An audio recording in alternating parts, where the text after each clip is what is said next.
नमस्कार मित्रों, स्वागत है पागी पर। और मैं आपका दोस्त भवानी सिंह आज आया हूँ मैं राजस्थान के जोधपुर ज़िले के बालासती गांव में, जहाँ पर जो एक जीवित सती हुए जो बालासती जी रूप कंवर के नाम से विख्यात है, उनके मंदिर और मंदिर के पास में ही जो गौशाला है उसका मैं आपको विजिट करवाने वाला हूँ। तो ये जो है मित्रों, नॉर्मली ये माना जाता है कि जो अपने पति के डेड बॉडी के साथ में जो नारियां जल जाती थी उनको सती कहा जाता था। लेकिन सच में यह है कि जो नारी अपने मन वचन कर्म से अपने पति परिवार समाज और धर्म के प्रति दृढ़ रहे और जो सत्य के पथ पर चले उसको सती का स्थान दिया गया। वो ठीक वैसे ही बात जैसा कि भारतीय धर्म ग्रंथों में सती सीता माता, सती सावित्री, सती अनुसुईया आदि के बारे में बताया गया, ठीक वैसा ही है।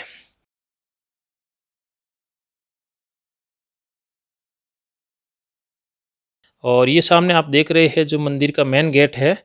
और अभी मंदिर में जो है फोटोग्राफी अंदर के साइड में जो है मंदिर के अंदर वो अलाउ नहीं है। हालांकि मंदिर के बाहर का जो आर्किटेक्चर की आप फ़ोटो ले सकते हैं और जो मंदिर के बिल्कुल अंदर ही गौशाला स्थित है वहाँ आप फोटोग्राफी कर सकते हैं।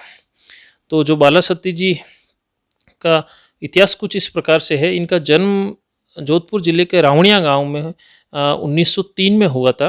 और जो रावणिया गांव अभी श्री रूपनगर के नाम से इनका नामकरण किया गया और रूपनगर के नाम से अभी विख्यात है। इनके पिताजी का नाम श्री लाल सिंह जी और माताजी का नाम जड़ाव कंवर था।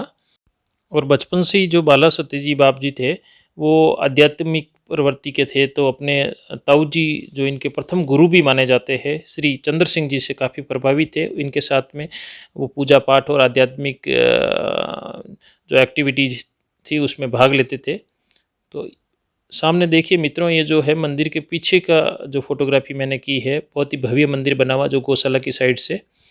तो वापस मैं आता हूँ जो बाला सती जी की बाप जी की हिस्ट्री है उस पर। तो यहाँ पर फिर बाला सती जी का विवाह है जो 1919 में श्री झुंझार सिंह जी जो बाला गांव के थे और जोधपुर लांसर्स में घुड़सवार थे।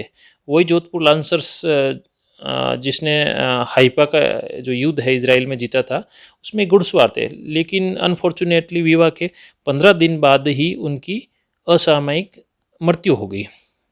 तो उसके बाद में जब बाला सती जी को बाप जी को एक सांसारिक विरक्ति सी हो गई। तो उनके बाद में ऐसा कहा जाता है कि जो उनके पति के भाई थे जालिम सिंह जी, उनके पुत्र थे एक मान सिंह जी।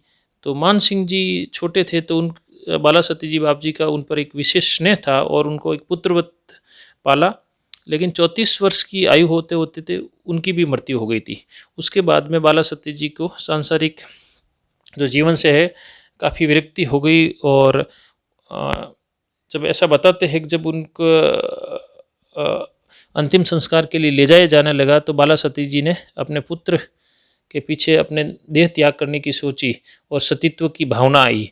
तो ऐसा बताते हैं कि जब वो अपने पुत्र की अंतिम संस्कार के लिए साथ जाने लगे तो रास्ते में कोई शराब पिए हुए व्यक्ति ने स्पर्श करने की वजह से सतीत्व की भावना जाती रही और फिर वापस वो घर आ गए।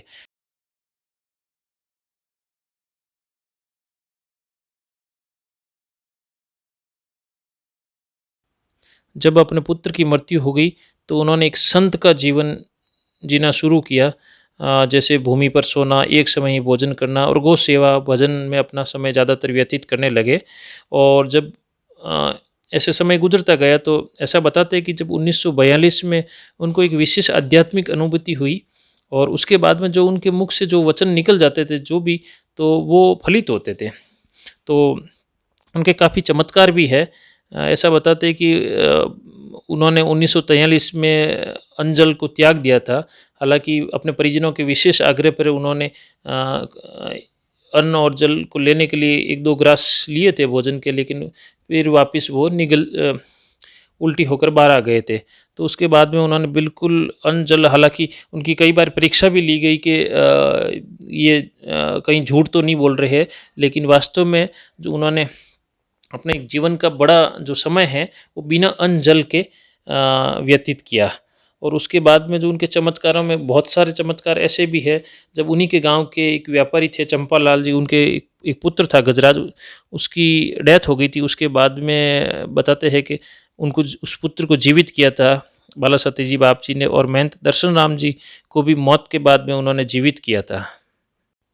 कालांतर में फिर बाप जी ने संत गुलाबदास जी महाराज से दीक्षा लेकर श्वेत वस्त्र जो धारण कर लिए, और उसके बाद में ऐसा बताते हैं कि भगवान शिव ने उनको साक्षात दर्शन दिए, और जब भगवान शिव ने उनको साक्षात दर्शन दिए तो उन्होंने शिव मंदिर की स्थापना की, जो आप सामने देख रहे हैं, जो नदी के क्षेत्र में बना हुआ शिव मंदिर है। ये 1948 में बनाया गया था, और मूर्ति की स्थापना भी उन्हीं के हाथों से हुई थी। और उनके चमत्कारों में एक चमत्कार ये भी है कि जब भोपालगढ़ जो जोधपुर ज़िले में स्थित है, उनके वहाँ एक गौशाला के उद्घाटन के अवसर पर जब बाप जी वहाँ पधारे थे, तो बाप जी ने एक बछिया को दुआ था, जो कुंवारी बछिया थी, तो उसको उसका दूध निकाला था, जो हवन वगैरह के लिए चाहिए था। और उसके बाद में 14 साल तक उस बछिया ने बिना गाभिन हुए प्रतिदिन 1 लोटा दूध दिया था। और उनके भक्तों की अगर मैं बात करूं, तो भारत के प्रथम राष्ट्रपति डॉक्टर राजेंद्र प्रसाद उनके परम भक्त थे, और उन्हीं के आग्रह पर बाप जी दिल्ली राष्ट्रपति भवन में भी 7 दिन रुके थे। और अगर मैं इस समय की बात करूं, तो जो तारक मेहता का उल्टा चश्मा जो सीरियल आता है टीवी पे, तो शैलेश लोढ़ा है उनके भगत है, और जो यो यो हनी सिंह है वो भी बाप जी के काफ़ी भगत है, और यहाँ पर आते जाते रहते हैं। और बाद में ऐसा बताते हैं कि बाप जी के एक भगत था जिसको कैंसर रोग हो गया था, तो बाप जी ने उस भगत को कैंसर रोग से बचाने के लिए जो उसका कैंसर रोग है अपने ऊपर ले लिया था, और लास्ट में फिर बाप जी की कैंसर रोग से जो देवलोक हो गए थे, जो महासमाधि की ओर चले गए थे। 1986 की ये बात है। इस प्रकार से ये ऐसा बाप जी का इतिहास है। और आज भी जो आसपास के क्षेत्र के स्थानीय लोग ही नहीं, वरन दूर दूर से और दूसरे राज्यों से भी बाप जी के काफ़ी भगत है। और यहाँ पर बाला सती जी जब गुरु पूर्णिमा हो, या जब कभी भी कोई उनका कोई अवसर हो, तो यहाँ पे एकत्रित होते हैं, और आज आज भी बड़ी आस्था है। और मित्रों, अगर आज का वीडियो और बाला सती जी बाप जी का मंदिर और इतिहास आपको अच्छा लगा है, तो वीडियो को ज़रूर लाइक कीजिए। जो नए व्यूअर्स है प्लीज़ चैनल को सब्सक्राइब करना ना भूलें। और मित्रों, आपको भी बाला सती जी बाप जी के बारे में जब कभी भी आपका मंदिर यहाँ पे बाला सती जी को दर्शन करने का अगर सौभाग्य मिला है, तो आपका एक्सपीरियंस कैसा रहा, आप भी कमेंट बॉक्स में कमेंट करके मुझे ज़रूर बताइए। और सामने देखिए मित्रों, वो ये वही शिव मंदिर है जहाँ पे बाला सती जी बाप जी ने अपने हाथों से भगवान शिव के मंदिर की स्थापना की थी। और साइड में जो लेफ़्ट साइड में मैं आपको बताने वाला हूँ, ये जो रास्ता जो नीचे सीढ़ियाँ जाती है, ये छोटी सा एक कमरा है जहाँ बाला सती जी बाप जी ने तपस्या की थी, जहाँ पे भक्ति की थी, जो ध्यान के लिए और योग साधना के लिए इस रूम का उपयोग होता था। धन्यवाद मित्रों।